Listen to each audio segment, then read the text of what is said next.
A continuación, Impulsando tus sueños.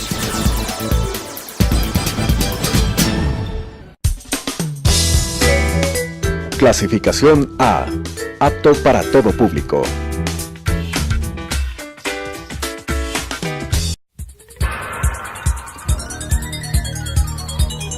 Las opiniones vertidas en este espacio por la producción y dirección del programa son de exclusiva responsabilidad de sus autores y de quienes intervienen en ellos.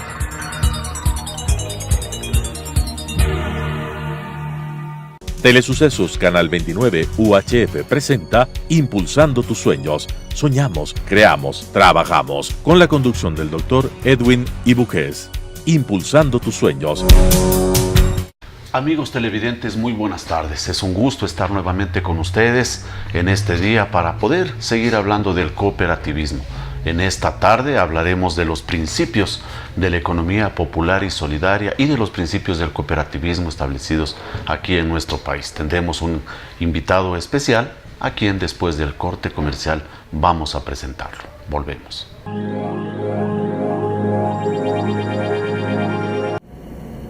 Mi nombre es Luis Humberto Cuenca Largo. Vivo en la ciudad de Loja. Una de las cosas más importantes para mí siempre ha sido el poder ahorrar para el futuro de mi familia.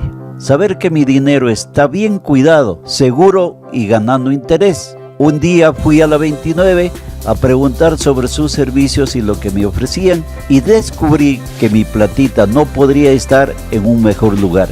La 29 me da seguridad. Ven ahora a la 29 y abre tu cuenta de ahorros. Desde hace 50 años, la 29 te acompaña.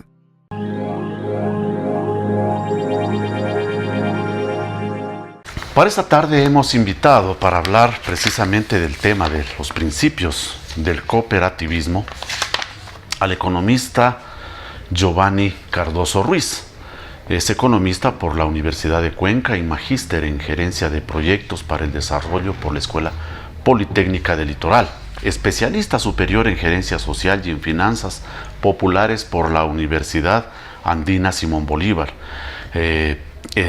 Está en alta dirección de instituciones microfinancieras en el Instituto Centroamericano de Administración de Empresas, INCAE, Economía Social y Solidaria en el Instituto de Altos Estudios Nacionales. Actualmente es gerente general del Banco de Desarrollo de los Pueblos, docente de posgrado en las universidades Andina, Simón Bolívar, Pontificia Universidad Católica y Universidad Regional Autónoma de los Andes, Uniandes. Tiene 30 años de experiencia profesional en apoyo a la economía popular y solidaria en diversas instituciones. Economista, bienvenido, buenas tardes. Primero, buenas tardes, muchas gracias a usted y a la audiencia por esta oportunidad de hablar de un tema muy importante que es la economía popular y solidaria y uno de sus componentes el sector cooperativo y sobre todo sobre sus principios que son los que pautan el comportamiento de quienes integran las asociaciones o formas de organización de la economía popular y solidaria. Los principios del cooperativismo son los que diferencian de distinta manera a cada institución. Efectivamente, todos los seres humanos y por lo tanto todas las organizaciones marcan su comportamiento sobre elementos que son axiológicos, que tienen que ver con los valores y principios que inciden en nuestra forma de actuar. Por ejemplo, el principio o el derecho a la vida implica el no matar. Uno no tiene que matar, tiene que respetar la vida en cualquier espacio. Este es un principio no negociable. Un valor, por ejemplo, no fumar. Entonces usted en este edificio libre de humo puede no fumar, pero afuera en la calle podría fumar. Ahí hay un elemento importante. El principio es irrenunciable, es innegociable.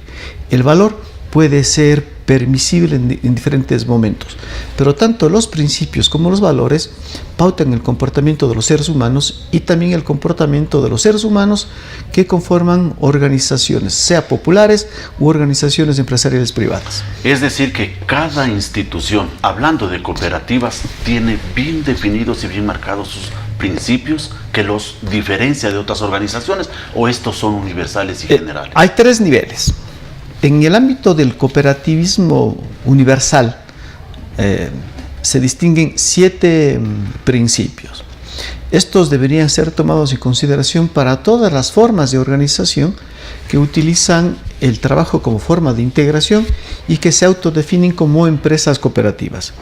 Estos 7 principios, según la Alianza Cooperativa Internacional, son el ingreso libre y voluntario, la gestión democrática, la participación económica, la autonomía e independencia, la educación, formación e información, la cooperación entre cooperativas y la cooperación o interés con la comunidad. Ahora, en el caso ecuatoriano, estos principios de alguna manera han sido recogidos en un cuerpo de ley mucho más amplio, que es la Ley Orgánica de la Economía Popular y Solidaria. Así es. Ahora, es importante reconocer que esta ley reconoce en el ámbito de la economía popular 3 formas de organizarse. 1, las cooperativas, 2, las asociaciones y 3, las comunidades. Por lo tanto, amplía el ámbito de los principios que van más allá de los principios del cooperativismo. Deberíamos decir en consecuencia que los principios de la economía popular y solidaria engloban a los principios cooperativos. Sí, y habla de que son principios que aportan al buen vivir de las personas. Exactamente. El artículo 4 de la ley a la que hice mención define como primer principio la búsqueda del buen vivir y el bien común. ¿Qué se debe entender por esto? Que todos logremos satisfacer 2 tipos de necesidades. Nuestras necesidades materiales y nuestras necesidades, llamémosle, espirituales, axiológicas, que tienen que ver con nuestros valores y que nos permitan resolver nuestra subsistencia. Y hay que entender la subsistencia no como el vivir más o menos, sino como el vivir a plenitud, con dignidad, en el que cada uno pueda ser trascendente y realizar sus propias aspiraciones. A mí, por ejemplo, me gusta ser docente universitario. No estudié pedagogía de la enseñanza, pero la sociedad y la formación que tengo me da esa oportunidad. En el momento en que soy docente, estoy resolviendo 2 necesidades. La primera, trabajar para tener ingresos para poder resolver mis necesidades materiales y al mismo tiempo una necesidad espiritual axiológica. Este es el principio fundamental de la economía popular y solidaria. Es por eso que el segundo principio que me llama mucho la atención dice la prelación del trabajo sobre el capital y de los intereses colectivos sobre los individuales. Exactamente. Aquí hay un elemento altamente importante. Generalmente a mis estudiantes en la universidad yo les pregunto si se autodefinen como partícipes de la economía popular. La pregunta también puede ser hecha para las autoridades del gobierno nacional que apoyan a la economía popular. Entonces, si les preguntamos si es que ellos se autodefinen como de la economía popular y no saben la respuesta, es muy difícil comprender cómo pueden apoyar a la economía popular si no logran distinguir cuál es la economía popular. La respuesta es muy sencilla. Si cada uno de nosotros vive de nuestro trabajo y perdemos el trabajo, fuente principal de ingresos, y nuestra familia o nuestra unidad familiar entra en crisis porque perdimos el trabajo, somos de la economía popular, porque el trabajo es el factor de la producción más importante para esa unidad económica. En cambio, un empresario, si pierde el trabajo no pasa nada porque tiene la empresa con la que puede seguir viviendo.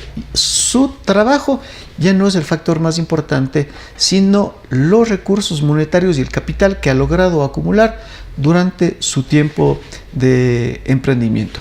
Cuando hablamos entonces de este segundo principio, la prelación del trabajo sobre el capital hace referencia que la política pública debería apoyar más a ese sector de la economía que tiene como recurso más importante el trabajo que sus capitales.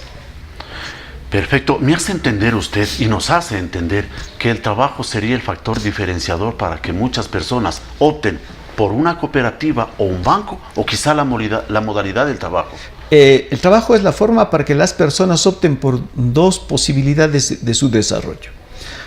Opto por asociarme con otros trabajadores bajo empresas cooperativas, bajo formas asociativas o bajo lógicas de organización comunitaria. Opto por asociarme en función al recurso más importante que tengo, que es mi trabajo. Pero si he logrado acumular dinero, o quiero acumular dinero, puedo optar no por asociarme, sino por crear empresas o una empresa que, siendo mía, yo me convierta en el único propietario y, en vez de asociarme con otros similares, contrate a empleados y trabajadores que se convierten en mis subordinados y yo en su empleador. Allá hay dos maneras. Sí. Entonces, digamos, me convierto en dueño de la empresa solito y contrato a los trabajadores, o me integro con los demás similares a mí que dependemos de nuestro trabajo y hago una empresa como las cooperativas de producción o las cooperativas de ahorro y crédito. ¿Por qué cree usted que se ha introducido la equidad de género como un principio de la economía popular y solidaria para el buen vivir? Es muy interesante su pregunta. La sociedad en la que vivimos es una sociedad excluyente, y uno de los aspectos que excluye es las capacidades intelectuales productivas de las mujeres. Vivimos en una sociedad en donde las lógicas del patriarcado han sido históricas, y para lograr integrar a las mujeres que tienen capacidades similares a los hombres, y en algunos casos mucho más desarrolladas. Por ejemplo, en términos de voluntad de pago, si estuviéramos frente a una cooperativa de ahorro y crédito, las mujeres tienen mejor voluntad de pago, no necesariamente mejor capacidad de pago. Claro, porque, son cosas distintas. Porque las mujeres se dedican en el ámbito rural, por ejemplo, a las actividades agropecuarias menores, y los hombres a las actividades agropecuarias mayores. Las mujeres se encargan de la crianza de pollos y cerdos, y los varones la crianza de ganado mayor. Los ingresos que genera el ganado son mayores y los ingresos que generan los pollos son menores, pero tienen mayor voluntad para pagar el crédito, porque justo administran menos recursos y son aquellas que logran que a través de esta administración resolver el primer elemento, el buen vivir de su familia. Por lo tanto, se vuelven mucho más eficientes en el manejo de los recursos limitados, y por eso son mejores pagadoras, porque manejan menos recursos y se vuelven más eficientes en el manejo de estos recursos. La economía popular, al tomar en cuenta este aspecto, busca romper esta barrera de exclusión y genera medidas de discriminación positiva para que participen las mujeres. ¿Qué significa esto? A igualdad de condiciones, igual formación, experiencia y capacidades, debería preferirse a una mujer que a un varón. No porque el hecho de ser mujer tiene que ser contratada, sino en igualdad de condiciones y capacidades, un elemento de discriminación positiva, optamos por integrar a las mujeres a estos espacios de profesionalidad o de trabajo. Esta es la razón entonces de que ahora tanto las asambleas como los consejos de administración y de vigilancia de las cooperativas estén integradas con un número más de mujeres. Efectivamente, o sea, uno de los elementos de discriminación positiva es buscar inicialmente la igualdad, que no es lo mismo que equidad. Entonces, digamos, si el cuerpo colectivo, sea de la cooperativa o sea de la asociación, está formado por un número determinado de miembros, lo ideal es que exista una participación paritaria. Ya que los ecuatorianos somos más o menos 50% hombres, 50% mujeres, asumiríamos que las formas sociales y sus instancias de dirección deberían también tener esta participación. De todas maneras, hay un elemento todavía no superado. Generalmente, el presidente no es presidenta. Generalmente, quien preside estos cuerpos colectivos son principalmente varones. Este es un elemento todavía a superar, que implica romper espacios de poder sociales y económicos. Es cultural, ¿no? Es ancestral, no solo de nuestra cultura latinoamericana, sino de nuestra lógica histórica pautada por el control de la economía desde lógicas del patriarcado, en donde el varón asumíamos que somos más adecuados para administrar recursos y controlar la familia, la sociedad y el Estado. Digamos, fuera cultural si fuera solo un solo espacio, pero es universal, tiene que ser roto a nivel personal, familiar, local e internacional. Para seguir hablando de este importante tema, volvemos después del corte con nuestro invitado especial.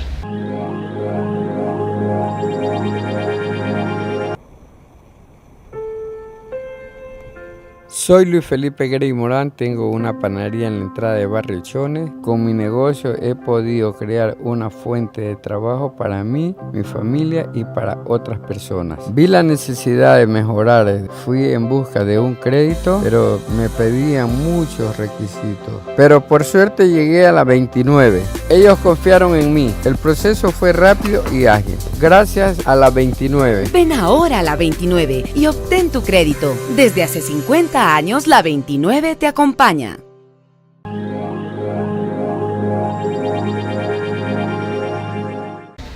Otro de los principios que establece la economía popular y solidaria que aportan al buen vivir es la responsabilidad social y ambiental, la solidaridad y rendición de cuentas.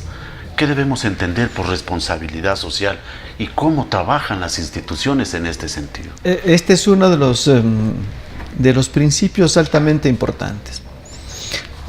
Todos los seres humanos somos seres sociales en esencia. En realidad no es posible la reproducción de la vida sin un mínimo de relación social. O sea, un hombre solo no puede procrear, una mujer sola no puede procrear. Se requiere una relación social de pareja. Por lo tanto, en esencia somos seres sociales, hasta para la reproducción de la vida. Luego, para alcanzar la subsistencia, tanto de las necesidades materiales como de las necesidades axiológicas, nos relacionamos con otras personas y con otros espacios de organización. Por lo tanto, esta relación social básica de la pareja se amplifica a la familia y de la familia a los espacios como estos. Y esta es una relación social. El tener la oportunidad de hablar aquí es un elemento social. No podemos aislarnos de estos elementos.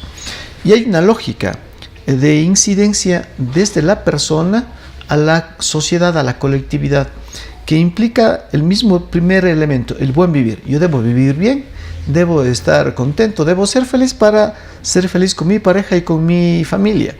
Si logro vivir bien y ser feliz conmigo, con mi familia, puedo ampliar estos espacios a mi entorno inmediato, puede ser a mi vecindad, a mi comunidad, a mis espacios de trabajo, y gradualmente voy construyendo relaciones sociales en donde la felicidad y el bienestar es un elemento fundamental. Ahora, la responsabilidad social, sin embargo, debe ser entendida en tres dimensiones conforme este principio. Uno, el desarrollo económico.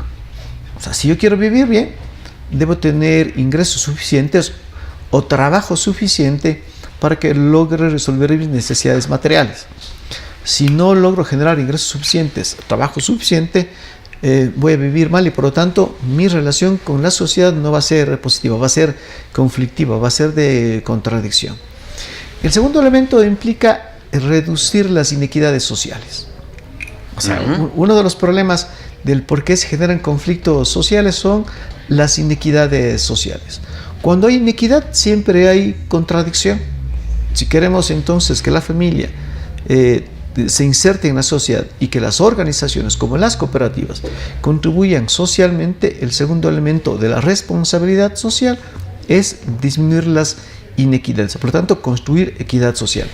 Y el tercer elemento es, como somos seres dependientes de la madre tierra, necesitamos tener una responsabilidad ambiental para vivir en armonía con la naturaleza.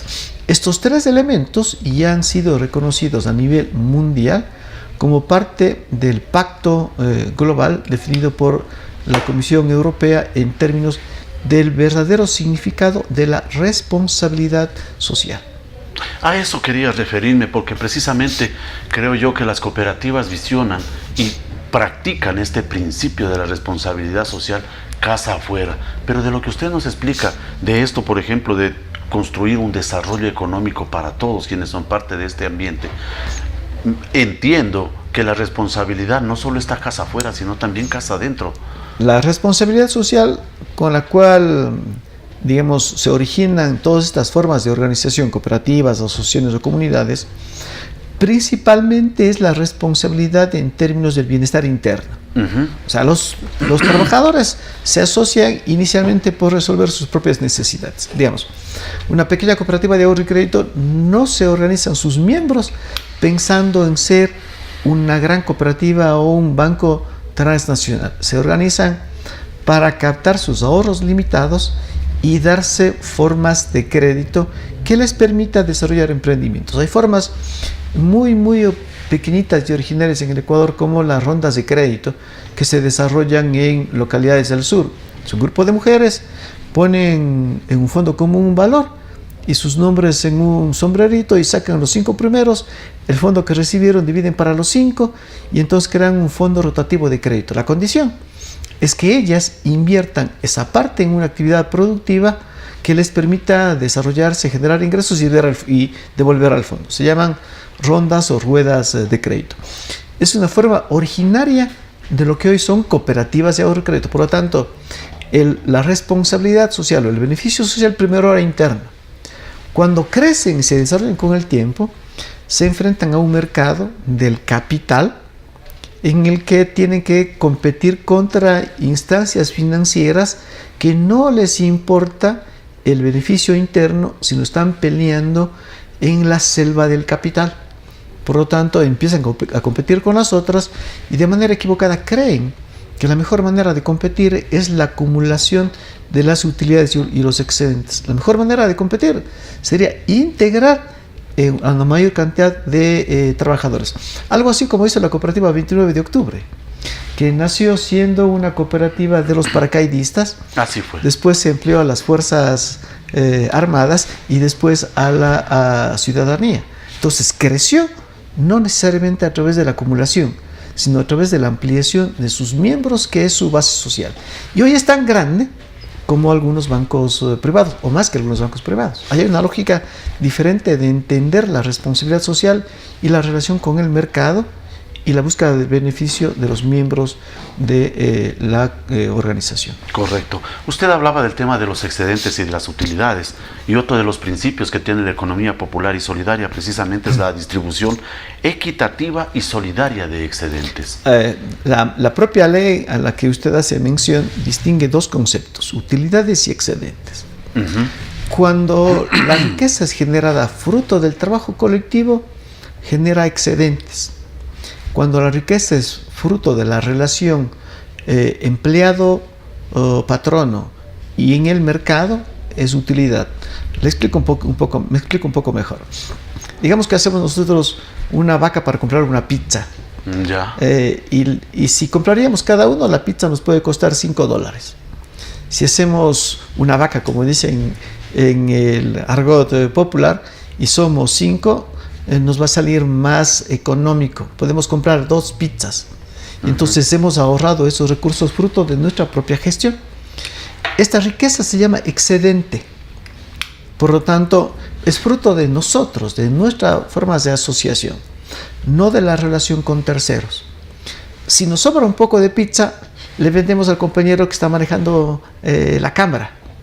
La riqueza que generamos cuando él nos compra es utilidad, porque los ingresos son fruto de la venta a esa persona que de su trabajo nos paga. Por lo tanto, nos hemos apropiado de una partecita de su trabajo y se llama utilidad.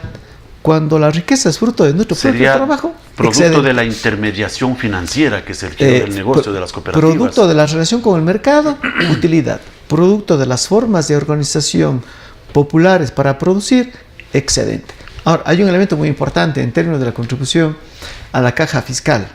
Los excedentes no deberían tributar, porque son fruto de nuestra propia eficiencia. De la autogestión, claro, que habla la propia ley. Las utilidades deberían tributar, porque las utilidades significa estoy generando riqueza a través del trabajo de un tercero a quien vendo el producto o servicio. Pero los excedentes son fruto de nuestra propia gestión colectiva. Es un tema altamente interesante y que ya la ley, si usted leyó con mucha precisión, solo habla de excedentes, no habla de utilidades. Sí, habla de excedentes. También habla del respeto a la identidad cultural. Claro. En nuestro Ecuador es un país multicultural. y es necesario reconocer que estos elementos culturales son fundamentales en la tercera forma de organización de la economía popular, que son las comunidades indígenas principalmente, y todas estas formas locales de organización de la población en esos territorios, recintos, comunidades. Por lo tanto, el respeto de sus valores culturales es fundamental como un principio de la economía popular y solidaria en el Ecuador. Economista, queremos agradecerle infinitamente esta explicación que usted nos ha dado sobre los principios de la economía popular y solidaria que buscan el buen vivir de todos los ecuatorianos. Queremos agradecer a ustedes también, amigos televidentes, por habernos dado la oportunidad de estar en sus hogares. Volveremos con otro importante tema la próxima semana. Buenas tardes. Las opiniones vertidas en este espacio por la producción y dirección del programa son de exclusiva responsabilidad de sus autores y de quienes intervienen en ellos.